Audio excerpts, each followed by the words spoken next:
Forever Drive. Is it a name, a challenge, or simply a plea? It's a question that will play heavily on your mind as you play Supermono's highly anticipated social racer.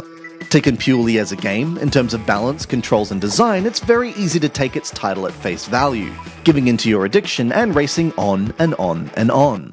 But there's something built into Forever Drive's very framework that seems to want you to do the exact opposite. Yes, Supermono's latest is freemium all the way, and it's a choice that results in the game almost working against itself. Forever Drive has a strong sense of community. Each and every one of the top-down tracks on it has been designed by players. Having a crack at your own course is even easier than the racing itself, with designs realised via a level editor that lets you track the most complex of paths just by drawing it out with your finger. Your course, along with the thousands of others no doubt currently floating about in the cloud, will then pop up in other folks' games, with Forever Drive piecing those in its collection together at random to deliver one seamless experience. Indeed, there's little time to pause for breath. One track rolls into the next, details of your run and the track's top performers flashing at the top of the screen, and it becomes increasingly hard to put your phone down voluntarily. Part of this addiction, however, also stems from just how easy the gameplay is to pick up. With its default setup, Forever Drive is as easy to hold as a steering wheel. Pads on the left and right control your direction, while admittedly rarely used brake pads at the bottom corners keep you in check when approaching a particularly spiky bend. Indeed, while time is a factor in Forever Drive, checkpoints along the way come with increasingly tight time limits. It's keeping on the straight and narrow that serves you the best. Passing cars without smashing them is the key, each one successfully negotiated adding a multiplier that boosts the experience you've clocked up at the end of every run.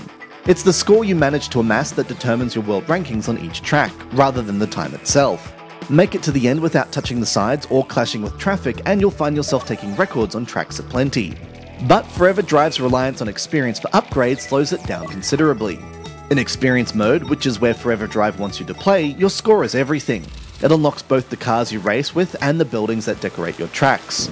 The problem is, every time you miss a checkpoint or fail to finish a track, one of the 3 credits you're awarded at the start of the game in Experience Mode is wiped off. These credits are essential for those aiming to keep play motoring in Forever Drive, given that they multiply your experience by 10 at the end of each stage. Once your first 3 credits are gone, more can be picked up via in-app purchases, but considering Forever Drive is without instructions whatsoever, it's particularly frustrating that you'll likely use up all 3 credits on your first run in just a few minutes. Having played on, I'd advise everyone who suffers in such a manner during their first run to open up their wallets and pick up plenty of credits. It really is worth it. But without such foreknowledge, there's a good chance scores of players won't, simply because there's very little opportunity to get the gist of what Forever Drive has to offer before it starts trying to dip into your bank account. There is, of course, the option to race in cruise mode. Gameplay is almost identical here, but there's no additional experience multiplier, meaning your long-term progress is inevitably slowed. Nonetheless, Forever Drive's freemium fumble doesn't tarnish what the rest of the game has to offer. Rather, it simply sits at odds with the rest of the game. When it comes to the edge-of-your-seat arcade-style racing, Supermono has delivered an engine with just the right balance.